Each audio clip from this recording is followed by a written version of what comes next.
Amazon জঙ্গলের গভীরে রয়েছে পৃথিবীর সবচেয়ে ভয়ঙ্কর প্রাণীদের বসবাস, যেখানে কেউ একবার গেলে আর কখনো ফিরে আসে না। সেখানে ঘুরতে এসে পথ হারিয়ে জঙ্গলের গভীরে একা আটকে পড়ে যায় এই লোকটি। একে তো খাবারের অভাবে মরতে বসেছে, তার উপরও জঙ্গলের ভয়ঙ্কর হিংস্র প্রাণীদের আক্রমণের ভয়। শেষ পর্যন্ত সে কি বেঁচে ফিরতে পেরেছিল, নাকি এই ভয়ঙ্কর জঙ্গলে সে চিরতরে হারিয়ে গিয়েছিল? এসব কিছুই দেখব আজকের এই মুভিটিতে। তো গল্পটি শুরু হয় ইউসি নামের একজন লোককে দেখিয়ে, যার ছোটবেলা থেকে ঘোরাঘুরির অনেক ইচ্ছে। সে পৃথিবীর বিভিন্ন অ্যাডভেঞ্চার জায়গাগুলোতে ঘুরে বেড়ায়, তাই সে আজ বলিভিয়া নামের একটি শহরের উদ্দেশ্যে ঘুরতে যাচ্ছে। সেখানে মার্কাস নামের একজন লোকের সাথে তার পরিচয় হয়। মার্কাসও ইউসির মতো ঘুরে বেড়াতে অনেক পছন্দ করে।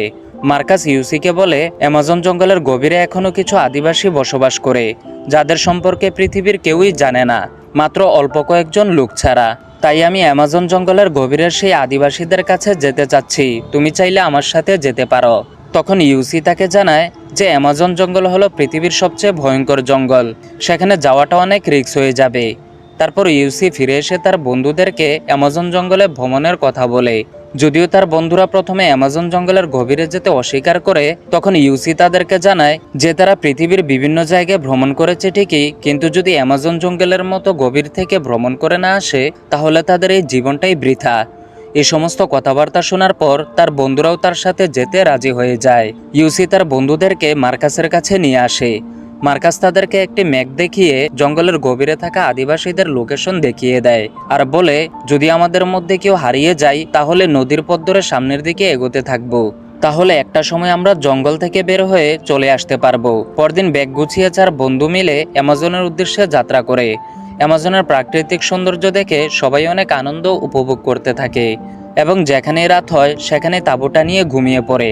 এভাবে রোদ বৃষ্টি উপেক্ষা করে সামনের দিকে এগোতে থাকে।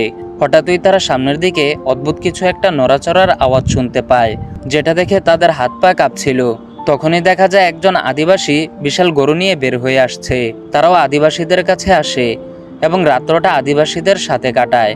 রাত্রেবেলা আদিবাসীদের সাথে অনেক আনন্দ করতে থাকে। সেখানকার আদিবাসীরাও ইউসিদের দেখে অতিথি আপ্যায়ন করতে থাকে।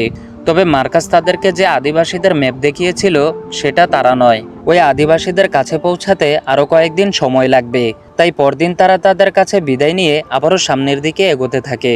হাঁটতে হাঁটতে বিকেলবেলা তাদের অনেক ক্ষুধা লেগে গিয়েছিল, তাই মার্কাস তার বন্দুক বের করে একটি বানরকেই গুলি করে মেরে ফেলে এবং রাতের বেলা ফ্রাই করে অনেক মজা করে খেতে থাকে। যদিও ইউসিও তার বন্ধু কেবিন খেতে চাইছিল না, তবুও তারা অল্প করে খেতে থাকে। তবে হাঁটতে হাঁটতে কাল্লের পায়ে ঠোসা পড়ে গিয়েছিল, তাই সে আর সামনের দিকে হাঁটতে পারছিল না। কেবিন বলছিল, আমরা কতটুকু এসেছি? মার্কাস জানায়, আমরা প্রায় অর্ধেক পথ চলে এসেছি, আর মাত্র অর্ধেক পথ বাকি রয়েছে। যদিও কাল হাঁটতে পারছিল না, তাই কিছু গাছ কেটে ভেলা তৈরি করে, অর্থাৎ এবার তারা নদীপথে যাত্রা শুরু করবে এবং সেই ভেলায় উঠে সামনের দিকে এগোতে থাকে। কিছুটা দূর যাওয়ার পর তারা নদীর ভয়ঙ্কর স্রোতের শিকার হয়। তারপর অনেক বাধা উপেক্ষা করে কোনো মতে একটি পাড়ায় এসে পৌঁছায়। মার্কাস বলে, আমার দ্বারা আর সামনের দিকে এগোনো সম্ভব নয়, আমি ফিরে যেতে চাই। আমার সাথে যদি তোমরা কেউ যেতে চাও তাহলে আসতে পারো। তখন কার্লো মার্কাসের সাথে চলে যেতে রাজি হয়। দুজন যে পথে এসেছিল সেই পথ ধরে বাড়ি ফিরে যেতে থাকে। তবে ইউসিউ কেবিন হাল ছাড়ে না যে তারা কতটা পথ চলে এসেছে, তাই যে কোনো মূল্যে হোক তাদের এই অ্যাডভেঞ্চার যাত্রা শেষ করে তবেই বাড়ি ফিরবে। তাই তারা দুজন আবারও ভেলায় ওঠে নদীপথে যাত্রা শুরু করে। তবে পথটা ততটাও সহজ ছিল না। এভাবে তারা দুজন সামনের দিকে যেতে থাকে। অ্যামাজন জঙ্গলের একদম গভীরে চলে এসেছিল। ইউসি ভেলায় ঘুমিয়েছিল। তখন কেবিন হঠাৎই সামনের দিকে তাকিয়ে লক্ষ্য করে নদীর স্রোত আগেরটার চেয়েও অনেক ভয়ঙ্কর। দুজনে মিলে ভেলাটিকে নিয়ন্ত্রণ করার অনেক চেষ্টা করছিল। শেষ পর্যন্ত স্রোতের সাথে উল্টে নদীর মাঝের একটি বড় পাথরে আটকে যায়। ইউসি ও কেবিন ভেলায় শক্ত করে কোনো রকমে ধরে রাখে। তবে ইউসি সাঁতার জানত না, তাই সে সাঁতরে পারে যাওয়ারও সাহস করতে পারছিল না। কেবিন তখন ইউসিকে বলে, আমি সাঁতরে পারে যাচ্ছি এবং সেখান থেকে গাছের লতা কেটে কোনো একটা রশির ব্যবস্থা করে তোমাকে পারে নিয়ে আসবো। এ বলে সে সাঁতরে চলে আসে। তখনই বিশাল বড় একটি ঢেউ এসে ইউসিকে ধাক্কা মেরে সেখান থেকে নিয়ে চলে যায়। কেবিন ইউসিকে পাগলের মতো ডাকতে থাকে এবং এদিক সেদিক খুঁজতে থাকে, তবুও কোথাও ইউসিকে দেখতে পায় না। এদিকে ইউসি স্রোতের সাথে ধাক্কা খেতে খেতে অনেক দূর চলে এসেছিল এবং কোনো মতে প্রাণ নিয়ে একটি পাড়ে এসে পৌঁছায়। দেখা যায় স্রোতের সাথে আসতে আসতে অনেকগুলো পাথরে ধাক্কা খেয়ে অনেকটাই আহত হয়ে যায়। তারপর একটি খাড়া পাহাড় বেয়ে উপরে চলে আসে এবং সেখানে বিশ্রাম নিতে থাকে। কিন্তু ক্ষুধায় সে অনেকটাই অসুস্থ হয়ে পড়েছিল। তার মনে পড়ে ব্যাগের মধ্যে প্রোটিনের ওষুধটা ছিল। তখনই নিচের দিকে তাকিয়ে দেখতে পায় তার ব্যাগটি স্রোতের সাথে ভেসে আসছে। দৌড়ে পানিতে ঝাঁপ দেয়, তারপর ওই ব্যাগটি আবারও উপরে উঠিয়ে নিয়ে আসে এবং ঔষধটি খেয়ে নেয়। এতে তার শরীরে কিছুটা শক্তি ফিরে আসে। তারপরে ইউসি চারদিকে কেবিনকে খুঁজতে থাকে এবং জোরে জোরে চিৎকার করে তাকে ডাকতে থাকে। তবে শত চেষ্টা করেও সে তার বন্ধুকে কোথাও দেখতে পায় না। তারপর ইউসি একটি কাগজ বের করে এবং তার বন্ধুকে খুঁজতে কোন পথে যাবে তার একটি লোকেশন এঁকে দিয়ে জ্যাকেটের ভেতর রেখে চলে যেতে থাকে, যেন তার বন্ধু তাকে খুঁজতে আসলে সে কোন রাস্তায় যাচ্ছে সেটা যেন সে দেখতে পারে। এবং ইউসি সামনের দিকে এগোতে থাকে। এভাবে তার 6 দিন অতিবাহিত হয়ে যায়। তখন সে গাছের উপরে কিছু ফল দেখতে পায়। যখন সে খাওয়ার জন্য ওই ফলগুলোকে পারতে যাবে, তখনই দেখে গাছের মধ্যে এক বিশাল বড় সাপ বসে রয়েছে। সে দ্রুত গাছ থেকে লাফ দিয়ে নিচে পড়ে যায়, কিন্তু এখন যদি সে খাবার না খায় তাহলে পেটের ক্ষুধায় এমনিতেই সে মারা যাবে। তাই সে সাহস করে আবারও গাছে ওঠে এবং সাপটিকে এক হাতে ধরে নিচে ফেলে দেয়। বুঝতেই তো পারছেন ক্ষুধার যন্ত্রণা কতটুকু বেশি হলে এত সাহস একজনের বুকের মধ্যে থাকতে পারে। তারপর সে গাছের ফলগুলো পেরে খেতে থাকে। এবার তার শরীরে কিছুটা শক্তি ফিরে আসে। তারপর সে ধীরে ধীরে সামনের দিকে এগোতে থাকে। রাত হয়ে গেলে কিছু পাতা বিছিয়ে একটি বড় গাছের নিচে শুয়ে থাকে। তবে এই জায়গায় শুয়ে থাকাটা তার জন্য মোটেও নিরাপদ নয়। বুঝতেই তো পারছেন, একদিকে ভয়ঙ্কর হিংস্র প্রাণীদের ভয়, অন্যদিকে খাবারের অভাবে মরতে বসেছে। যাই হোক, যখন সে একটু শান্তিতে শুয়েছিল তখনই সে ঝোপের আড়ালে কিছু একটা হিংস্র প্রাণীর আওয়াজ শুনতে পায়। তারপর সে লাইট দিয়ে এদিক সেদিক তাকিয়ে কিছুই দেখতে পায় না। সামনের দিকে ভালো করে তাকিয়ে দেখে একটি বাঘ তার দিকে তাকিয়ে রয়েছে, যেটা দেখে তার চোখ কপালে উঠে যায়। তারপরও সে ব্যাগের ভেতর থেকে লাইটার এবং একটি স্প্রে বের করে। এতে বাঘটি আগুন দেখে ভয়ে পালিয়ে যায়, আর এই যাত্রাও সে প্রাণে বেঁচে যায়। পরদিন সে দেখতে পায় তার কপালে একটি অ্যামাজনের জোক ঢুকে গিয়েছে, যার ব্যথা সে অনেক কষ্ট পাচ্ছিল। তাই সে একটা ছুরি বের করে কপালের সেই ফোলা অংশটিকে কেটে জোকটিকে বের করে ফেলে। তারপর সে এবার জঙ্গল থেকে বের হওয়ার উদ্দেশ্যে আবারও হাত ধরে।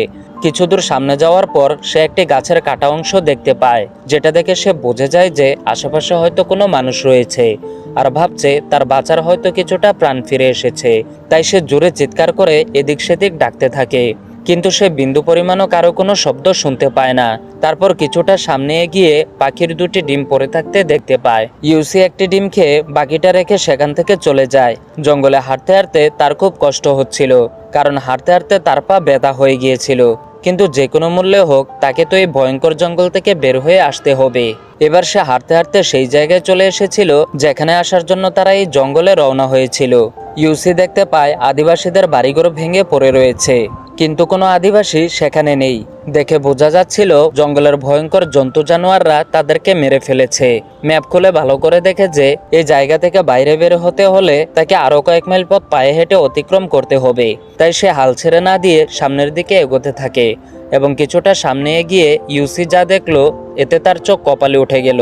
ইউসি সামনের দিকে তার বন্ধু কেভিনের পায়ের ছাপ দেখতে পায়, যেটা দেখে সে 100% শিওর হয়ে যায় যে তার বন্ধুও তাকে খুঁজতে এদিকে এসেছিল। এতে সে উত্তেজিত হয়ে কেভিন কেভিন বলে ডাকছিল। তখনই তার চোখ পড়ে সামনে পড়ে থাকা ডিমের খোসার দিকে, যে তার বন্ধুও তারই মতো এই ডিমগুলো খেয়ে এখান থেকে চলে গিয়েছে, আর আফসোস করতে থাকে যে অল্পের জন্য তার বন্ধুকে খুঁজে পেল না। তখন ইউসি তার বাবার কথা মনে করতে থাকে। তার বাবা তাকে বিভিন্ন জায়গায় ঘুরে না বেরিয়ে ভার্সিটিতে যাওয়ার কথা বলেছিল, কিন্তু সে তার বাবার কোনো কথাই শুনেনি। আর যদি সে বাবার কথা শুনতো তাহলে আজ তার এমন অবস্থা হতো না। এটা ভেবে সে রেগে তার ব্যাগটিকে মাটিতে আছাড় মারতে থাকে। সে বুঝে গিয়েছিল যে এখন তার আফসোস করা ছাড়া আর কোনো উপায় নেই। এবার সে তার বন্ধুকে খুঁজতে আবারও সামনের দিকে হাঁটতে থাকে। আর এভাবেই অ্যামাজন জঙ্গলের গভীরে ইউসির 14 দিন অতিবাহিত হয়ে যায়। রাত হতেই জঙ্গলে বৃষ্টি নেমে আসে। ইউসির তখন প্রচন্ড ঠান্ডা লাগছিল এবং শীতে সে থরথর করে কাঁপছিল। অন্যদিকে দেখা যায় জঙ্গলের পাশ দিয়ে দুইজন লোক হাঁটতে এসে কেবিনকে পানিতে পড়ে থাকতে দেখতে পায়। তারপর তারা দুজন তাকে নৌকায় উঠিয়ে কিনারায় নিয়ে আসে। কেভিন সেখানকার ফরেস্ট অফিসারকে তার বন্ধু ইউসির ব্যাপারে সবকিছু খুলে বলে এবং তার বন্ধুকে খুঁজে বের করতে তাদের সাহায্য চায়। তখন ফরেস্ট অফিসার একটি হেলিকপ্টার পাঠিয়ে দেয় ইউসিকে খুঁজতে, কিন্তু অ্যামাজনের মতো এত গভীর জঙ্গলের মধ্যে উপর থেকে কি আর একজন লোককে স্পষ্ট দেখা যাবে? ইউসি তখন সেই হেলিকপ্টারের আওয়াজ শুনতে পায় এবং তাকে খুঁজতে এসেছে বুঝে গিয়ে এক হাতে লাল কাপড় নিয়ে চিৎকার করে সংকেত দিতে থাকে। দুর্ভাগ্যবশত প্লেনে থাকা কেউই তাকে দেখতে না পেয়ে সেখান থেকে চলে যায়। ইউসি অনেক হতাশ হয়ে বসে পড়ে, কারণ এটাই তার বেঁচে ফেরার শেষ সুযোগ ছিল। কেভিন ফিরে এসে সেখানকার ফরেস্ট অফিসারকে তার বন্ধুকে নৌকায় খোঁজার জন্য সাহায্য চাইতে থাকে। তখন অফিসার তাকে জানায় এই অ্যামাজন জঙ্গলের গভীরে যে একবার গিয়ে 2 সপ্তাহ পার হয়ে যায় সে আর কখনো ফিরে আসে না। তোমার বন্ধুকে হয়তো এতক্ষণে জঙ্গলের হিংস্র প্রাণীরা খেয়ে ফেলেছে, তাকে খুঁজে কোনো লাভ নেই। তখন কেভিন বলতে থাকে, আমার বিশ্বাস আমার বন্ধু এখনো বেঁচে রয়েছে, কিন্তু আমি তাকে ঠিকই খুঁজতে যাব, কারণ আমিও তো প্রায় মরেই গিয়েছিলাম। তারপর কেভিন একজন মাঝির কাছে যায় এবং তাকে তার বন্ধুকে খুঁজতে নিয়ে যেতে বলে। তখন নৌকার মাঝি তাকে নিয়ে যেতে রাজি হয় না আর বলে এত গভীরে ঝুঁকি রয়েছে, কিন্তু কেভিনের বহু রিকোয়েস্টে সে যেতে রাজি হয়। এদিকে ইউসি হাঁটতে হাঁটতে জঙ্গলের একটি আঠালো কাদামাটিতে পড়ে যায়, যেখান থেকে সে নিজেকে কোনোভাবেই ছাড়তে পারছিল না এবং ধীরে ধীরে সে ডুবে যেতে থাকে। তবুও সে পাশের ছোট ছোট গাছগুলোকে ধরার চেষ্টা করছিল, কিন্তু সেগুলো ছিঁড়ে হাত ছুটে যাচ্ছিল আর সে প্রায় গলা অবধি ডুবে গিয়েছিল। তারপর ইউসি কোনো রকমে সামনের দিকে একটি গাছের ডালা দেখতে পেয়ে তার পাতায় ধরে অল্প অল্প করে ডালটি ধরতে পারে এবং ধীরে ধীরে কাদা থেকে উঠে আসতে সক্ষম হয়। তারপর নদীর পাড়ে এসে ভেঙে যাওয়া গাছের গুঁড়ি দিয়ে ইউসির নামে প্রথম অক্ষরে ওয়াই লিখে দেয়, যেন কেউ তাকে খুঁজতে আসলে বুঝতে পারে যে সে আশেপাশে কোথাও রয়েছে। তবে ইউসি এখন অনেক অসুস্থ হয়ে পড়েছিল, তার চলার মতো তেমন একটা শক্তি ছিল না। তখন তার পাশ দিয়ে একটি কচ্ছপ চলে যেতে দেখতে পায়। যখনই সে পাথর দিয়ে সেটি মারতে যাবে তখন কচ্ছপটির জন্য তার অনেক মায়া হয়। ইউসি মনে মনে ভাবতে থাকে, এই কচ্ছপটিও তো খাবারের সন্ধানে এদিক সেদিক ঘুরে বেড়াচ্ছে, ঠিক একই কারণে আমিও জঙ্গলের মধ্যে ঘোরাফেরা করছি। যাই হোক, সে বাঁচার আশা ছেড়ে দিয়ে জঙ্গলের পাড়ে আধমরা হয়ে শুয়ে পড়ে রয়েছে।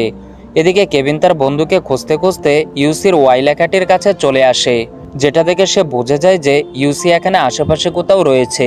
তাই সে চারদিকে ইউসিকে খুঁজতে থাকে, কিন্তু দুর্ভাগ্যবশত সে তার বন্ধুকে আশেপাশে কোথাও খুঁজে পায় না। তখন মাঝি তাকে বলে তাকে হয়তো জঙ্গলের বাঘ খেয়ে ফেলেছে, ইউসি হয়তো আর জীবিত নেই, তাকে খুঁজেও এখন আর কোনো লাভ নেই।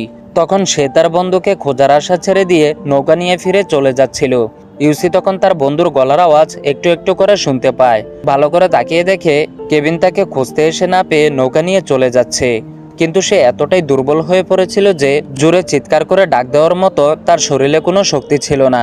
তাই সে কোনো মতে গড়িয়ে গড়িয়ে নদীর পাড়ে আসে এবং দাঁড়িয়ে অসহায় চোখে তাকিয়ে দেখে তার বন্ধু নৌকা নিয়ে ফিরে চলে যাচ্ছে। তবে সৌভাগ্যবশত যখনই সে নৌকা নিয়ে ওই মোড় পার হয়ে যাবে তখনই কেভিন শেষবারের মতো এদিকে ফিরে তাকিয়ে তার বন্ধুকে দেখতে পায়। সে ইউসি বলে জোরে চিৎকার করে ওঠে এবং ফিরে এসে তার বন্ধুকে জড়িয়ে ধরে আবেগে কান্না করতে থাকে। এই মুহূর্তটা সত্যি অনেক হৃদয় ছুঁয়ে যাওয়ার মতো ছিল। তারপর ইউসিকে নৌকায় নিয়ে লোকালয়ে ফিরে আসে। সবাই ইউসিকে জীবিত ফিরে আসতে দেখে অনেক অবাক হয়ে যায় আর ভাবতে থাকে এই প্রথম কেউ 2 সপ্তাহের বেশি অ্যামাজন জঙ্গলে টিকে থেকে বেঁচে ফিরে এসেছে।